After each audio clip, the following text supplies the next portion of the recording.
नमस्कार, स्वागत है आप सभी का एम न्यूज में। आपके साथ मैं हूं मुबशरा।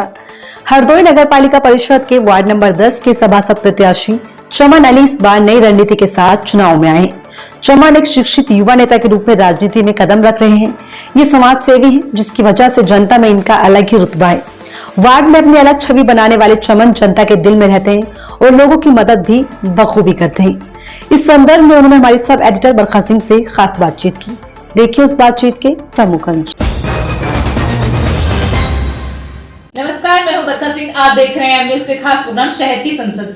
आज हम मौजूद हैं हरदोई के वार्ड नंबर 10 में, जहां पर हमारे साथ सभासद प्रत्याशी चमन अली जी हैं। चमन जी, आपका हमारे चैनल में स्वागत है। जी चमन जी, चमन जी, ये बताइए आपने राजनीति में क्या सोच के कदम रखे हैं? देखिए, हमने जो राजनीति में अपना दखल किया है जी, बहुत सोचा मैंने काफ़ी दिन सोचा। सोचने के बाद जब मैंने लोगों को देखा, लोगों की परेशानियां देखी, तो हमने सोचा ये काम हम लोग क्यों नहीं कर सकते हैं। जब आम लोग करते हैं, जो पॉलिटिक्स करते हैं, तो पहले मैंने विजिट किया अपने एरिया का, उसके बाद फिर मन बना के राजनीति में आए। आपके वार्ड की तो ऐसी दयनीय स्थिति है, तो यदि आप सभासद बनते हैं तो क्या आप अपने वार्ड को संतुष्ट कर पाएंगे? देखिए, हमारा कुछ एजेंडा था वार्ड में, जो भी चुनाव होने वाला था उसको लेके। जी, पहला तो हमारा मेन फोकस था कि हमारे जो वार्ड में सड़कों की बहुत दयनीय स्थिति है। जी, और जो हमारे पूर्व में वार्ड मेंबर साहब थे जिनका डेथ हो गया, उसकी वजह से उपचुनाव हुआ, उन्होंने काफ़ी काम कराया था अपनी ज़िंदगी में। उसके बाद 1.5 साल से जो यहाँ वार्ड मेंबर साहब रहे, वो कहते हैं साहब नगर पालिका से हमको पैसा नहीं मिला, इसलिए काम नहीं हुआ। जो आपने विजिट किया होगा तो आपने देखा होगा रोडें टूटी हुई हैं। जी, जी, बिल्कुल। मैंने कई बार जो है इसमें लिखा भी है, जिलाधिकारी को लिखा है, नगर पालिका को लिखा। नगर पालिका से एक बार फ़ोन भी आया मेरे पास कि साहब एस्टीमेट बना दिया है, काम हो जाएगा, लेकिन हुआ अब तक नहीं। तो हमारा जो मकसद था, एक तो हमारा मेन टारगेट था कि यहाँ हमारे मोहल्ले में जो लोग रहते हैं, जो वहाँ पर वार्ड के निवासी हैं, उनकी बड़ी परेशानियाँ हैं। जैसे हमारे वार्ड की जो सबसे बड़ी परेशानी है, वहाँ पर अभी तक कॉलोनी नहीं हुई। जी, लोगों के मकान टूटे हुए हैं। एक हमारे वार्ड में है बिमला जी, उनका मकान क्रैक हो चुका है। कितनी मरतबा मैंने लिखा, शासन को लिखा, जिलाधिकारी लिखा, लेकिन आज तक कोई पैसा नहीं आया। फोटो हुए, ये बात सही है कि फोटो हुए, नगर पालिका वाले भी आए, लेकिन काम नहीं हुआ। दूसरा हमारा टारगेट था कि वार्ड के अंदर जो है लाइटों का अच्छी व्यवस्था होना चाहिए। भाई देखिए, पब्लिक को क्या चाहिए, सड़क, नाली, साफ सफाई। जी, तो वो साफ सफाई तो खैर होती है, लेकिन अभी ये लाइटों का, सड़कों का कोई काम नहीं हुआ। नगर पालिका में तमाम लोग जो ख़त्म हो गए हैं, उनका जो म्यूटेशन होना था वो आज तक नहीं हो पाया। तो ये सब चीज़ें थी। एक एम्बुलेंस हमें डालना था फ्री ऑफ कास्ट, कि जिसको भी ज़रूरत हो वार्ड में वो ले जाए। एक छोटा स्कूल बनाने का था हमारा प्रोग्राम। करीब 5-6 हमारे वो थे, क्या नाम, मिशन था जो हमारा, 5-6 हमारे एजेंडे थे कि अगर हम वार्ड मेंबर होते हैं तो ये करेंगे। वो भी चुनाव पड़ गया, जब होगा तो देखेंगे। मतलब आपने सोच के रखा है कि जी, आपने जी। पूरी रूपरेखा तैयार कर ली है। मैंने अपनी अपील तैयार कर रखी है, और शायद वो वार्ड में 2-4 लोगों ने हमारी अपील को देखा भी है। मैं आपको भी दे दूंगा वो अपील जो हमारा था प्रोग्राम, कि भाई एक हम मैरिज हॉल बनाए, छोटा सा बना सकते हैं, कोई बड़ा इशू नहीं है। क्योंकि बाहर जब जाते हैं वार्ड के लोग तो कहीं 25,000, कहीं 30,000, कहीं 50,000 रुपये जा रहा है। तो मैंने ये सोचा था कि जो लड़कियों की शादी होगी उन्हें बाहर नहीं जाना पड़ेगा, वार्ड में ही एक अपना छोटा सा मैरिज हॉल होगा, वहीं अपना प्रोग्राम कर लें। और सर, आपको इस सेवा रूप में भी कोई कार्य करते रहते हैं? हाँ बिल्कुल, मैं रात दिन सेवा ही करता हूँ। मैं रात के 2 बजे आदमी ज़रूरत है, 2 बजे चला जाता हूँ। 10 बजे ज़रूरत है, 10 बजे चला जाता हूँ। मैं नहीं जाता हूँ, मैं अपने लोगों को भेजता हूँ। तो आपने कुछ विकास में, जैसे आपने सोच के रखा है कि अगर मैं सभासद बनता हूँ तो सबसे पहले ये कार्य करवाऊंगा? सबसे पहले तो मैं अपने मोहल्ले में रोडें बढ़िया बनवा दूंगा, अगर मैं वार्ड मेंबर होता। मतलब इसको प्राथमिकता देंगे आप? हाँ, प्राथमिकता है हमारी, क्योंकि हमारे जो सदर विधायक हैं उन तक कोई जाते ही नहीं है। जब जाओगे, बताओगे समस्याएं, तो जाहिर सी बात है काम होगा आपका। नगर पालिका से आपको पैसा मिलेगा, रोड बनेगी। तो ये हमारा, पर ये सभासद ये भी नहीं करवाते हैं। मैंने तो कई ऐसे सभासद देखे हैं जो रिश्वत लेके आवास, जो आपने बोला, वो आवाज भी देने से पहले जनता से पैसे लेते हैं। तो आप इस पर रोकथाम करेंगे? देखिए, मैंने 1.5 साल के अंदर अपने वार्ड में बहुत पैसा खर्च किया। आप जाके पता कर लें। यहाँ रिश्वत वाला कोई मामला है, यहाँ तो सेवा का भाव है। भाई सेवा के लिए ही उतरे हैं राजनीति में। बिल्कुल बिल्कुल। देखिए, हमारे बाग में जितना पैसा लिखा वो उतना हमको मिलेगा।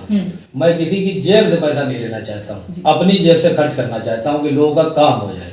ये हमारा मेन जो है मकसद यही है। कि लोगों की भलाई के लिए काम करना। तो यही हमारा टारगेट है, हमेशा रहेगा। जब तक मैं जिंदा हूँ मैं लोगों के साथ शरीक रहूंगा, जब तक जितने लोग हमारे से जुड़े हैं। और इसका आप सर्वे भी कर सकती, जाके पूछिए आप चमन भाई कैसे आदमी बताएंगे। वो तो हमने किया ही है। और चमन जी बताइए कि जैसे जनता जानना चाहती है जो हमारे सभासद प्रत्याशी हैं वो कितने शिक्षित हैं? मौजूदा जी आप नहीं, मैं तो आप ये मान के चलिए कि अनकम्प्लीट ग्रेजुएट हूँ, लेकिन मैं कड़ा बहुत हूँ। हाँ, क्योंकि मैं आपके ऑफिस में आई तो मैं जिस हिसाब से किताबें देख रही हूँ, जिस हिसाब से देख रही हूँ, तो उससे लग रहा है कि आपको शिक्षा में बहुत रुचि है। बिल्कुल बिल्कुल। मैं आपको एक बात और बता दूं, कहीं की तहजीब जो है वो नीचे से ऊपर जाती है जी। और इस दुनिया की जो आप जब दुनिया के बारे में सर्च करेंगे तो शिक्षित लोग जो हैं, जो मैक्सिमम हायर एजुकेटेड लोग होते हैं, वो जॉब ही करते हैं, उसके अलावा उनके पास कोई काम नहीं है। शिक्षा जो है आपको असल जो बौद्धिक शिक्षा मिलती है वो समाज से मिलती है, जो कि मेरे पास भरपूर है। और मुझे पढ़ने का बहुत शौक है, आप चाहे देख लें ऊपर किताबें भी लगी, मैंने देखी। मैं गांधी जी को भी पढ़ता हूँ और तमाम जितने भी। तो आपने शिक्षा के भी कुछ सोच के रखा है कि यदि हाँ बिल्कुल। हाँ, तो क्या करेंगे? मेरा एक और मकसद है, वो जो मेरी अपील है उसमें एक विद्यालय है और जिस विद्यालय में जो प्राइमरी तक होगा उसमें फ्री ऑफ कॉस्ट पढ़ाई होगी। अब उसका पैसा कहाँ से हम लाएंगे, हिंदुस्तान में किससे मांग के लाएंगे, ये मेरा अपना अड़क है, लेकिन हमारा है मकसद। मतलब आप अपने वार्ड के लिए ये कार्य करेंगे? हाँ, ये कार्य करेंगे। तो आपने महिलाओं के लिए भी कुछ सोचा होगा? हाँ बिल्कुल, महिलाओं के लिए भी कुछ हमारे पास प्रोग्राम है। जो हमारे घर में मोहल्ले में जो काफ़ी एजेड औरतें हैं या और जो दरमियानी हैं, जो 40 साल के हैं, उनके लिए मैंने काम सोच रखा है क्या कराना है इनको। बहुत से ऐसे काम हैं जो महिलाएं कर रहे हैं जी। जैसे आप देखिए लिज्जत पापड़ महिलाओं ने शुरू किया था जी, बिल्कुल। आज वर्ल्ड लेवल पे कहाँ पर पहुँच गया। तो मतलब ऐसा प्रोग्राम आपने भी सोच के रखा है? हाँ, सोच के रखा है। तो और जैसे विधवा पेंशन होते हैं, वृद्धा पेंशन, इसके भी आवेदन करवाए जाते हैं, सही सभासद की जिम्मेदारी होती है। मैंने आपको बताऊं अभी तक 150 के समथिंग विधवा पेंशन और वृद्धा पेंशन मिला के कराए होंगे। 1500 से 1700 मैंने आधार कार्ड बनवाए फ्री ऑफ कॉस्ट, किसी 2 पैसा नहीं लिया। 250 के आसपास मैंने पैन कार्ड बनवाए और बहुत से काम कराए। लड़कियों की शादी में जो दान पुण्य करना हुआ वो करा। अच्छा, मेरा एक एजेंडा और भी है कि हमारे मोहल्ले में गरीबी बहुत है, तो हमारा ये प्रोग्राम था कि हर दिसंबर में हम 1500 कंबल फ्री ऑफ कॉस्ट लोगों को देंगे। ये भी मकसद था हमारा, लेकिन अभी चुनाव ऊपर चला गया, जब होगा तो देखेंगे। तो मतलब आप ऐसे जो सेवा रूप में कार्य हमेशा करते रहते हैं? बिल्कुल बिल्कुल बिल्कुल। तो आपको कोई मुख्य मुद्दा भी होगा जिसे केंद्रित करके आप चुनाव में उतर रहे हैं? देखिए, मेरा मुख्य मुद्दा है कि मोहल्ले के अंदर लिटरेसी का बहुत अभाव है और बेरोजगारी बहुत है। तो मैं लोगों को बुलाता हूँ, लोग समझाता हूँ कि भाई ऐसा नहीं तो ऐसा काम कर लो, कुछ भी करो। मैं कह रहा हूँ 2000 रुपए से काम शुरू करो, लेकिन अपना करो। तो ये मैं लोगों को प्रोत्साहित करता रहता हूँ कि अपना काम अपना होता है। ये मेरा मतलब आप बिजनेस करो, ऐसा आप हमेशा लोगों को समझाते हैं? हाँ बिल्कुल बिल्कुल, लोगों की मदद भी करता हूँ, समझाता हूँ कि भाई देखिए, अगर आपको कहीं प्राइवेट सेक्टर में नौकरी नहीं मिल रही तो आप अपना ठेला लगा लो। अब ठेला लगाओगे तो जाहिर सी बात 500 से 700 रुपए आप कमा लोगे, इतना बहुत है फैमिली को चलाने के लिए। ये हमारा मकसद रहता है लोगों से।